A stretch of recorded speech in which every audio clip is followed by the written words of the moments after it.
So many different things going on in the world of politics. It makes your head spin sometimes when you think about all the news that's happening. Normally, in a 2020 election cycle, we were thinking maybe we'd be focusing on the elections and what's going on with November, but a heck of a lot of news just constantly is breaking and coming out into the forefront. Let's try to do what we do here on this show, make sense out of nonsense, with Cassie Smedile, who is Deputy Communications Director for the Republican National Committee and joins us once again here on Jimmy at the Crossroads via the phone. Cassie, welcome back to the show. Hey, Jimmy, great to be with you. Good to have you on. So I don't know about you, but I think we're in a topsy-turvy world right now. In the last segment, we were playing clips of Senator Tim Scott's epic speech on the floor of the Senate last week, excoriating Democrats over how they handled the Justice Act. And I think that's just a prime example, sort of par for the course, of where we're at right now in political dynamics today. Yeah, I mean, it's a fantastic speech. I'm so glad you're featuring it. I'm sure so many of your listeners have gone to watch it. But it's also, it's sad. It's sad because this was a real opportunity to get something done, an opportunity where there is real consensus from Americans across the country to say, sure, let's look at these things and let's put reforms in where they make sense. And then the Democrats were outed for just plain politics. They made it political, and too many communities are going to suffer as a result. And it's just unfortunate, and I think it's why people are so frustrated with our politics in our country, so frustrated with the Democrat Party in our country, and frankly, why you're seeing that there's this silent majority that's growing every day of people who say, I cannot believe this is our country right now. We need more people who love our country and want to make it a more perfect union, and we got to get rid of these people who are just there to play politics. So I want to play one clip for you from Senator Scott's speech last week. This is cut 8, where he talks about Pelosi's understanding sort of monopolies, and I think it was an interesting observation to hear the senator say on the Senate floor. Take a listen. She knows something that we all know. She knows that she can say that because the Democrats have a monopoly on the black vote.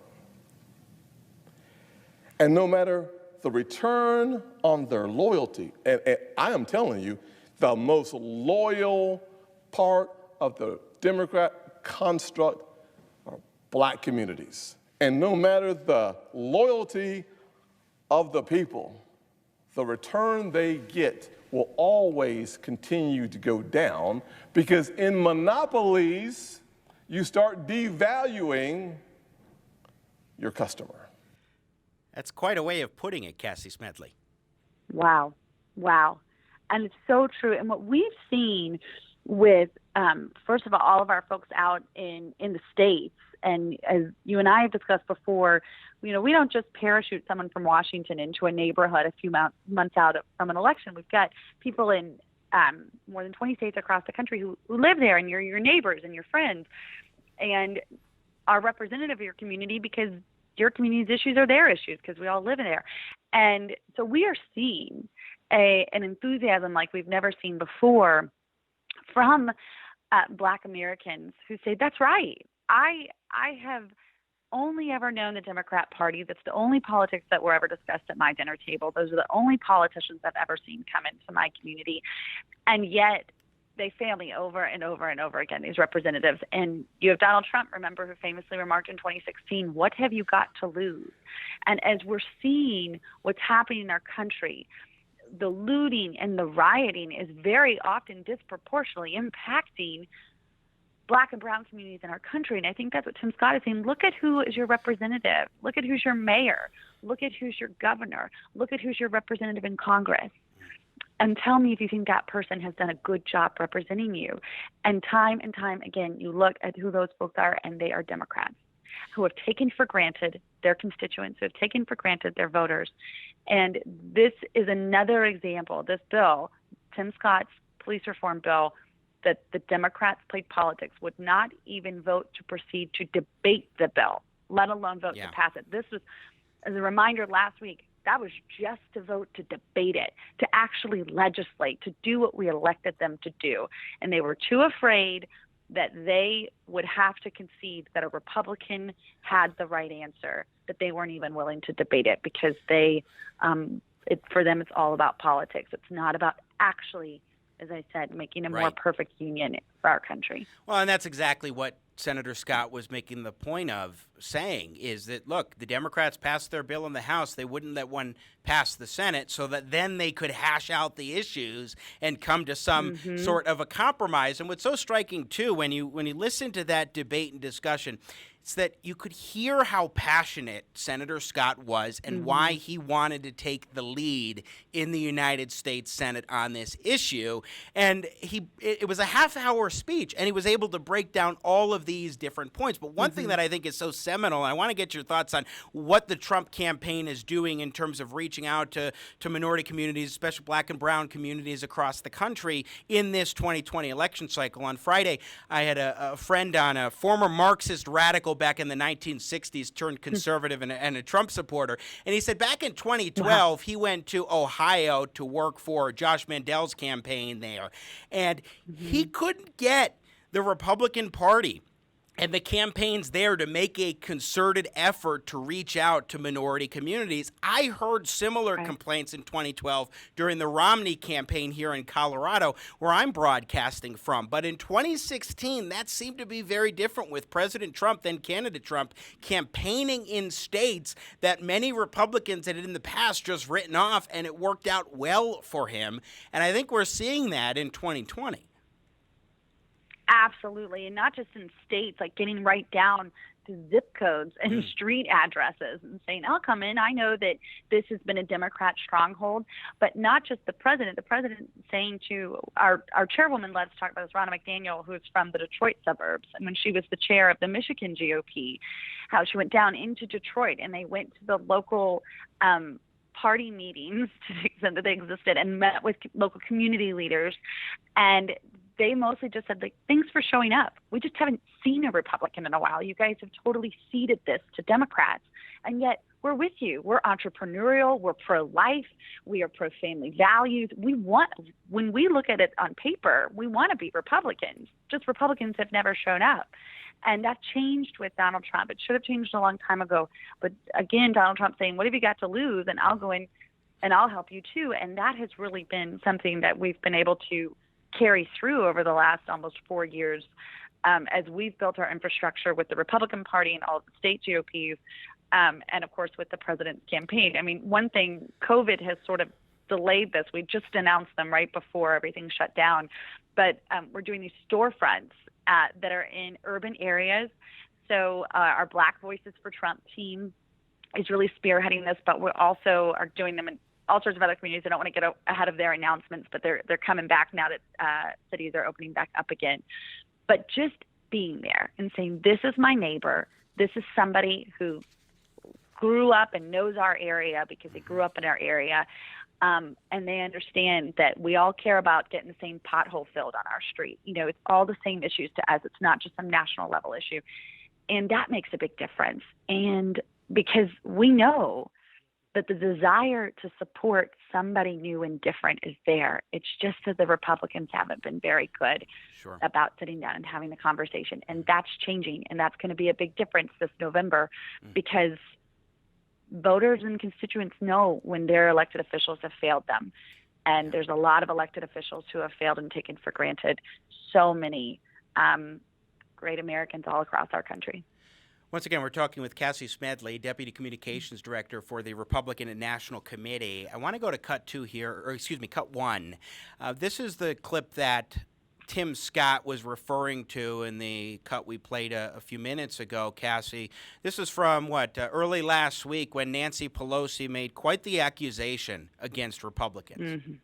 Now, you've echoed your Democratic colleagues who have said that the Republican bill is, in their words and in your words, unsalvageable. When you were speaking yesterday, you said that Republicans are, quote, trying to get away with murder, actually, the murder of George Floyd. Senate Republicans are demanding an apology for that statement. Will you apologize? Absolutely, positively not. The fact is People say, I think you, frankly, in the press have given them far too much credit for a bill that does nothing. They're saying, well, you have your bill, they have theirs. Yeah, our bill does something, theirs does nothing. Is Tim Scott working in good faith, I guess? I'm sorry? Well, we would hope Is Tim Scott working in good faith? Is this a good starting point? I'm talking about Mitch McConnell. Mitch McConnell could open this up again and have an open Judiciary Committee consideration of a bill where they could come together and get something done. Now, I want to contrast that with something Pelosi said yesterday on ABC This Week with George Stephanopoulos in a moment, but I would be remiss if I didn't get your reaction to that comment, because I think it says quite a lot about where she's coming from in this political climate that we're talking about right now. Yeah, the political pandering is really at an all-time high on the left, if that's the right way to describe it. And again, to say that we're not even willing to start, actually, I believe it was Senator Scott's office who put out a video where they did a side-by-side of his bill and the House bill. And some of the language looks like it was copied and pasted. This is a political talking point for them because they are so afraid to lose their, as he put it, their monopoly on a voting block. They are so afraid. And the problem is that their luck in this has run out because voters are smarter than this. Seeing the results, feeling the results in communities across America and seeing, oh, Donald Trump and Republicans are the ones who actually followed through on that promise, not these Democrats. The Democrats, it's incredible that they are so afraid of a debate because they don't want to give any seeming victory to Republicans, and yet it's a victory for our country. I keep saying it, but if we're all supposed to be striving towards a more perfect union, for average everyday Americans are out doing our jobs and not caught up in the ivory tower of the U.S. Capitol building, it's not a partisan issue. None of this is partisan. This is about our communities and our families and safety. And I think they see right through it. But this is really, I think, a new low even for Nancy Pelosi and even Chuck Schumer and the Democrats, not even willing to have a debate. Let's go to cut 2 now from Nancy Pelosi. This is just yesterday where she talks about what the Democrats' bill would have done. See, Republicans were covering up for George Floyd's murder, but Democrats are really trying hard to bring some sort of a real change that would prevent things from going haywire. So this is cut 2, Nancy Pelosi. I think George Floyd's murder would have been prevented if our bill that we have now is were the law of the land. And that's what we're talking about, is how we go forward. I don't have any. I have no. No, I do not. I do not. I'm telling you, we're talking about something that is an incident that everybody saw. The martyrdom. Everybody saw 8 minutes, 46 seconds of a knee on the neck. That should, and then they come up with a bill that says, or the president comes out with his whatever it is, saying no chokeholds, but maybe some. Yeah, no, I have no, absolutely not. We are talking right now, the administration in terms of their denial, their delay on the coronavirus caused death. Add that to your bill of particulars. Okay, so that was actually a press conference on Friday. But, I mean, the way in which she framed that is so interesting, especially when you think about what Tim Scott was saying on the Senate floor about how the Democrats' bill approaches chokeholds versus his. I mean, they can't forbid, they cannot ban because of the Constitution chokeholds at a local level. But, of course, democratically controlled cities certainly could ban chokeholds in those municipalities. Right. But what they can do is either ban it for federal agents and or put restrictions, strings attached on federal funds, which is what both of these bills do. But what do you make of what Pelosi said there? Oh, don't go inserting the Constitution here. That gets in the way of Democrat arguments. I retract my time. statement. They don't like it when people start talking about our Constitution. But that's absolutely right. Again, this is just her latest excuse for why they're not going to do anything. But what's so interesting to me is that they're not willing to move on a bill which could prevent deaths in the future. But they're also not willing to denounce the riots and the looting that have devastated so many communities. Again, going back to our earlier conversation, these urban communities, largely predominantly populated by black and brown Americans, and they're not willing to denounce those. Still haven't heard anything from Joe Biden in his basement on that. And then she tries to lace in their coronavirus. Okay, so we can have rioting in the street, and we're in fact going to join all of these protests during coronavirus. But then it's not okay when businesses want to open and people want to gather together safely with masks and using all the precautions. They can't have it both ways. And it's getting real frustrating if people aren't already at their limit of frustration to Americans. Again, people who are trying to safely but live productive lives and contribute to our communities and to our economy. And yet you have Democrats out there every day literally putting their thumb on the poll of what they think might help them in November. And, these issues aren't partisan issues for the vast majority of Americans. These issues are just helping us live better, safer, more productive lives. And yet all Democrats can think about is how they can have their next fight with Donald Trump. And what they fail to see is that for many millions of us, it's not all about Donald Trump versus the Democrats. It's really about who's going to be out there fighting for us to help us lead safer, more productive lives. And by that account, if you want to have that fight, that will always be Donald Trump and Republicans based on how Nancy Pelosi and Chuck Schumer have completely acquiesced to Ocasio-Cortez and the squad and gone as far left as they possibly can go on every single issue, refusing, again, to even have a debate. Sure. Just a few minutes left with our guest, Cassie Smedile, Republican National Committee's Deputy Communications Director. One thing that came out over the weekend, the New York Times put out this report that claimed that the Taliban had been paid bounties by Russians in order to go kill Americans, and that President Trump had been notified of this or something to that extent. And then the Trump White House and President Trump himself disputed this notion, particularly saying that the intelligence community didn't believe that this intelligence was verifiable enough to get up to the level of providing it to the President of the United States. Nancy Pelosi in Cut 3 sounded off on this. Let's take a listen to Speaker Pelosi yesterday on ABC This Week. You're a member of that so-called Gang of Eight that gets intelligence. Were you aware of these reports? No, and we have called for a report to the Congress on this. This is as bad as it gets.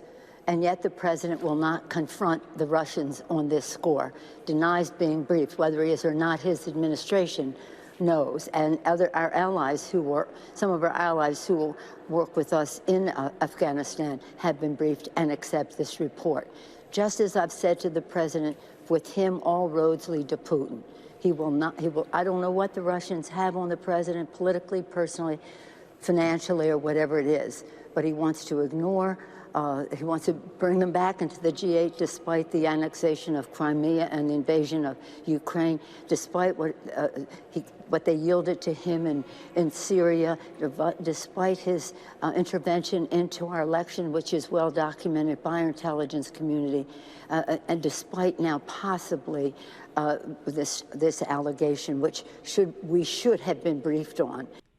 All roads lead to Putin. Before you respond to that, because they're back on Russia, Cassie Smedile, I want to read a quote from Director of National Intelligence John Ratcliffe. He said yesterday, quote, "I have confirmed that neither the president nor the vice president were ever briefed on any intelligence alleged by the New York Times in its reporting yesterday. The White House statement addressing this issue earlier today, which denied such a briefing occurred, was accurate. The New York Times reporting and all other subsequent news reports about such an alleged briefing are inaccurate."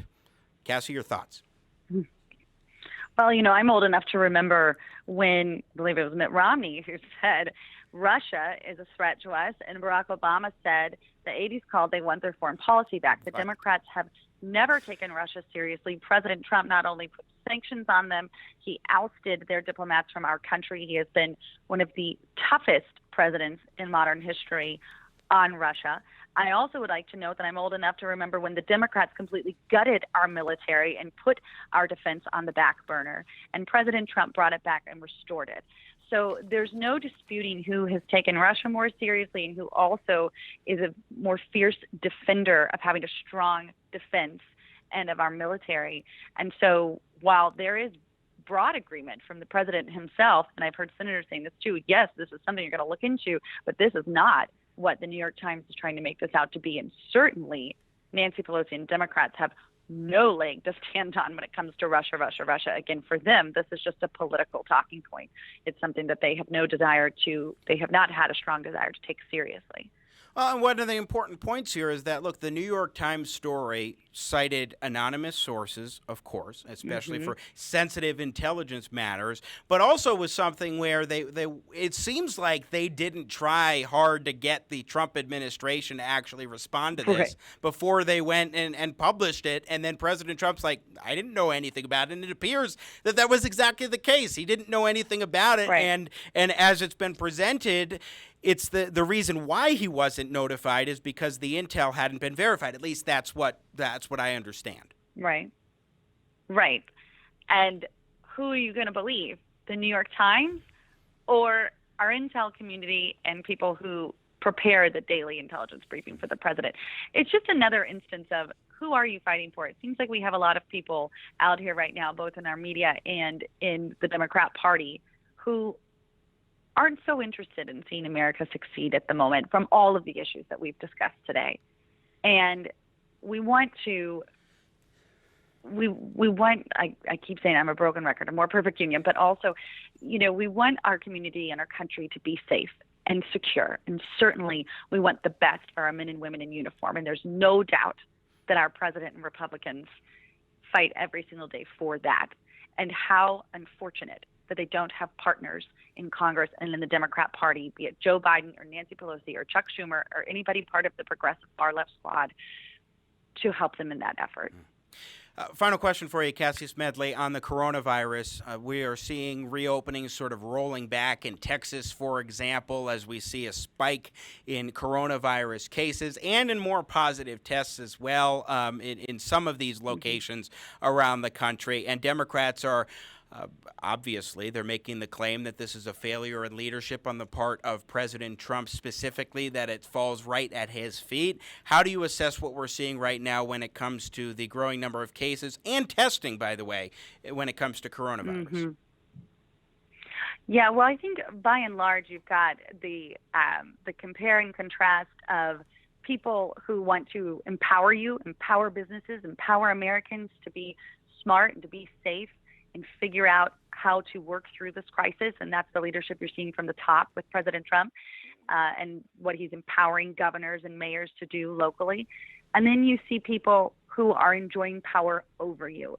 And that's today's Democrat Party. If they can make this a negative talking point for the election versus trying to figure out ways to get through this, again, as a country and in our communities. I was actually just in Florida this weekend when they did the rollback to closing of the bars. People were very understanding. People did what you need to do. If you requested to wear a mask, people complied with that request. At the local level is where we're going to see this pandemic mitigated. The president has empowered the states, given the regulation or given the recommended guidelines from the CDC, but ultimately has said this is going to be up to each state because it's different in Florida and Texas than it is in Wyoming and Montana, or certainly New York and California. And so as much as the Democrats, again, want to make this something about the White House, it's just not the case. And that's all a good lesson for all of us in the federalist system. But I think that local municipalities are doing what they need to do to keep their constituents safe. But we also need to make sure that we're allowing businesses, we're empowering them to get through this as well, because I think there's no appetite for these lockdowns anymore. Oh, no. And yeah, right. And so as you do, again, look towards November and who you're going to vote for, look for who's empowering you. And look for who's just trying to have control over you. One thing as far as the lockdowns, I mean, there were so many negative consequences to these lockdowns that the idea that you can actually go back to them, I think would do far, far more untold damage to America. And I just don't see it being tenable in the first place, especially when you had all sorts of protests across the country in the last several weeks that seemed to open the door to the idea that you can actually go ahead and gather together if you so choose, at least in certain Democratic-proof circumstances. Yeah. Right. And interesting. None of those produced any spike in COVID. No, sir. only if you wanted to go to a bar or business. You're the one who's the reason for the spike in COVID. I think the American people are onto it. American people are on to this talking point that the media and the Democrat Party has gone with. We're not buying it. We know that we can do this safely. We know that we can do it in a way that makes our patrons and our neighbors feel safe and is compassionate towards our neighbor. But we do not need to do it in a way that gives more control of our lives to government and elected officials. That's a big lesson for all of us here. I think a whole bunch of people have read the Federalist papers in recent months to say, now, wait a minute, what happened to states' rights? But Democrats would have you all believe it should all be federal all the time, right? Well, actually, there was one instance where the Democrats actually acknowledged the existence of the 10th Amendment, and that was when President Trump talked about how he would like to encourage states to reopen churches. Then suddenly you saw Twitter was all about, oh my gosh, there's something called the 10th Amendment that would get in the way, President Trump. That's the one time I've seen them highlight that, but we got to leave it there. Cassie Smedile, Deputy Director of Communications for the Republican National Committee. Always great to check in with you. Thanks for joining us today. Thank you. Have a great week. Thank you. You as well. Once again, Cassie Smedile with the Republican National Committee joining us here on Jimmy at the Crossroads. Thanks for watching this clip of Jimmy at the Crossroads. Don't miss more engaging, intelligent talk. Subscribe today to the Jimmy at the Crossroads YouTube channel. You do not want to miss our live show. Thanks for your support. I got Jimmy at the crossroads, making sense out of no sense.